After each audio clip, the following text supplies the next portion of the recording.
हे hello everyone, नमस्ते, प्रणाम। मैं वैभव झरबड़े, योगिक लाइफ कोच। एंड आज हम लोग बात करने वाले हैं कि पेट के डाइजेशन को कैसे ठीक करें। इस विषय में पेट जो है आयुर्वेद में सारी बीमारियों के जड़ को कहा गया है।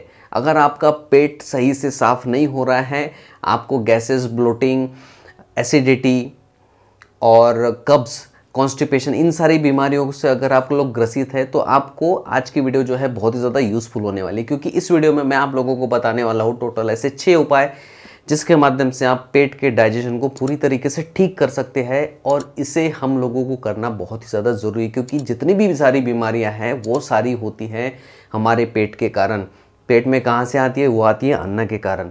तो अन्न हम लोग कितना भी अच्छा खाए, अगर आपका पेट सही से काम नहीं करेगा तो हमारे शरीर को कोई भी पोषक तत्व तो नहीं मिलेंगे। उसके वजह से हमारा जो शरीर है वो कमज़ोर होने लगता है, उसमें एनर्जी नहीं रहती है और वो धीरे धीरे फिर बड़ी बड़ी बीमारियों का रूप ले लेती है। और उसके कारण जो है हमें स्टमक के कैंसर, लार्ज इंटेस्टाइन के कैंसर, स्मॉल इंटेस्टाइन के कैंसर, कब्ज, कॉन्स्टिपेशन, ये सारी जो बीमारियां है ना, ये हमें बहुत ही ज़्यादा तेज़ी से होने लगती है। गैसेस होने लगती है, एसिडिटी होने लगती है और फिर जो है हम लोगों को समझ में नहीं आता और वो इतनी ज़्यादा बढ़ जाती है कि फिर हम लोग उसे कंट्रोल नहीं कर पाते। फिर हम लोग दवाइयाँ लेते हैं और उसके कारण हम लोग और हमारे जो हेल्थ है उसको हम लोग बेकार कर देते हैं और हम लोगों की जो लाइफ है वो पूरी तरीके से मतलब बर्बाद जैसे हो जाती है, क्योंकि हम लोग हेल्दी नहीं रहते। इसीलिए कहा गया है कि आपकी जो हेल्थ है वही आपकी वेल्थ है।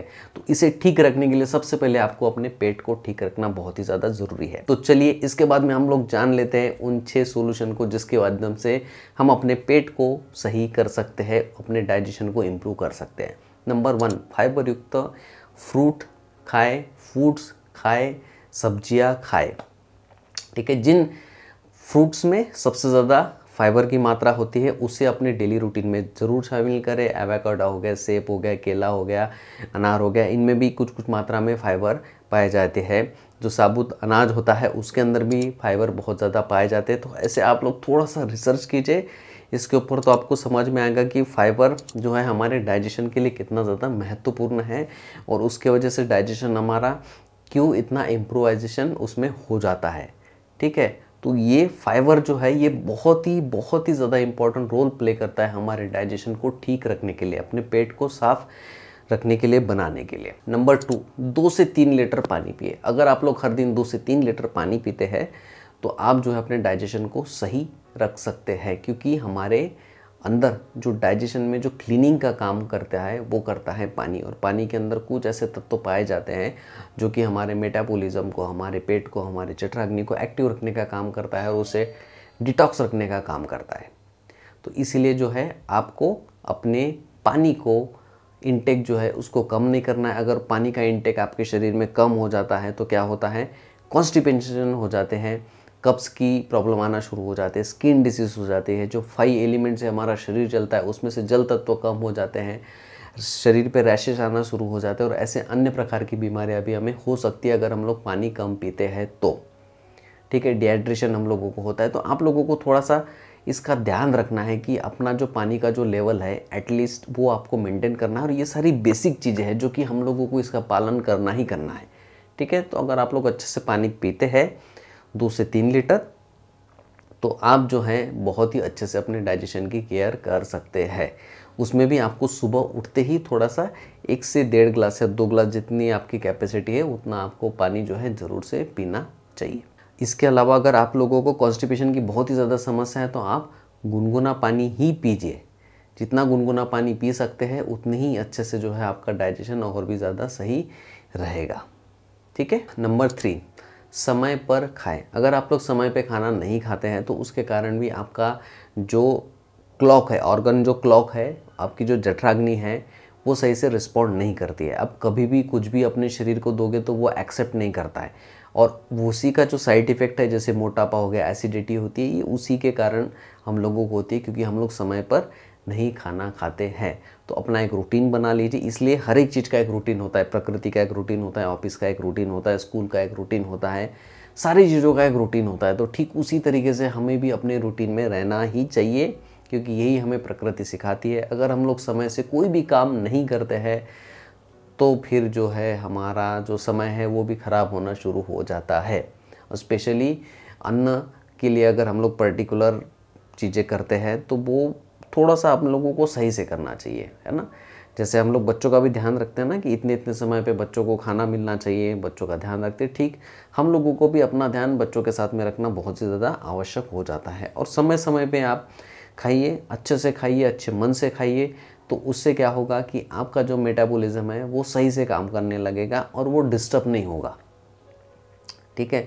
अगर आप ब्रेकफास्ट मॉर्निंग में कर रहे हैं, दूसरे दिन आपने 11-12 बजे कर लिया, फिर आपने लंच 3-4 बजे कर लिया, डिनर आपने बहुत लेट कर लिया, आपके रूटीन से आपने थोड़ा सा 2-4 घंटे इधर आगे पीछे कर लिया, बहुत लेट नाइट खाना खा लिया, तो आप खुद ही देखोगे कि आपकी बॉडी अच्छे से रिस्पॉन्ड नहीं करती है। तो हमारी बॉडी जो है सबसे ज़्यादा इंटेलिजेंट होती है। अगर हमारी बॉडी सही से रिस्पॉन्ड नहीं करती है तो हमें तुरंत करेक्ट करना चाहिए कि हमने कहाँ पर गलती की है, उसको तुरंत सुधारना चाहिए और फिर वैसा हम लोगों को दोबारा रिपीट नहीं करना चाहिए, क्योंकि इसकी रिपीटेशन से भी क्या होता है, बार बार हमारी जो हेल्थ है वो बहुत ही बुरी तरीके से ख़राब हो जाती है और उसके कारण जो है हमारी इम्यूनिटी जो पावर है वो भी कम हो जाता है, तो हमारा डाइजेशन जो है बहुत ही कमज़ोर हो जाता है। तो उसके कारण वो किसी भी अन्न को सही से नहीं पचा पाता है, इसलिए जो है हमारा डाइजेशन इम्प्रूव नहीं हो पाता है। तो इसीलिए आपको जो है अपने खाने का समय जो है तय कर लेना आवश्यक है। 15-20 मिनट, आधा घंटा इधर उधर हो सकता है, लेकिन उससे ज़्यादा आप लोगों को अपने खाने के समय को चेंज नहीं करना चाहिए। नंबर 4, ओवर ईटिंग ना करें। ओवर ईटिंग यानी कि जितनी हमारी भूख है उतना ही हम लोगों को खाना खाना चाहिए।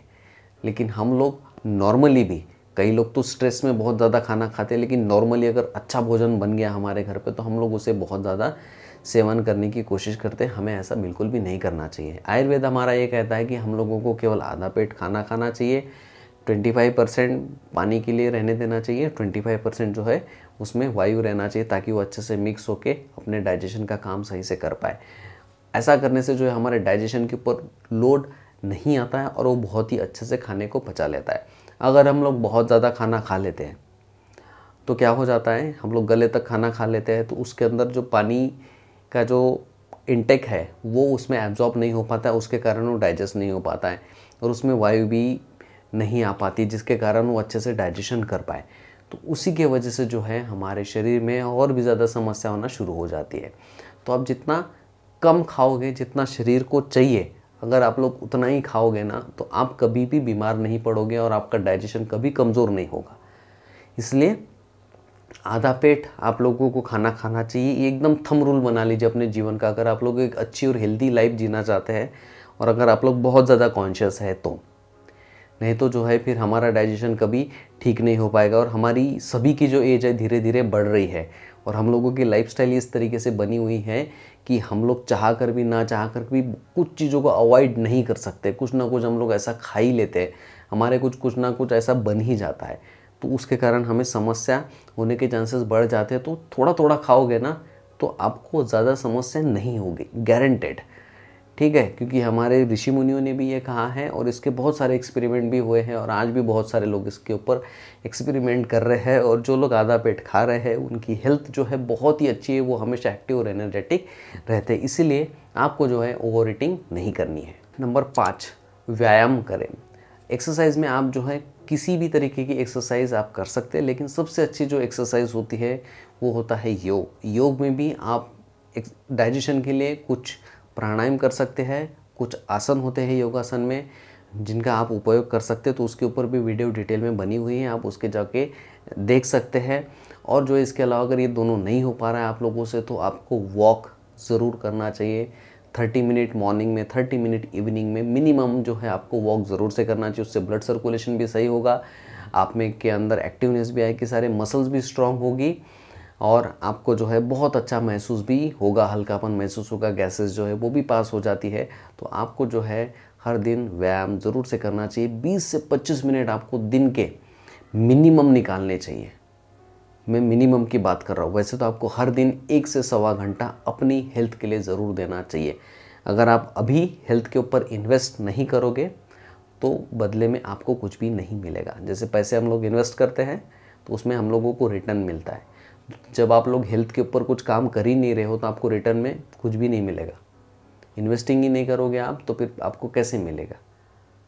ठीक हेल्थ के ऊपर भी वैसे तरीके से काम करता है।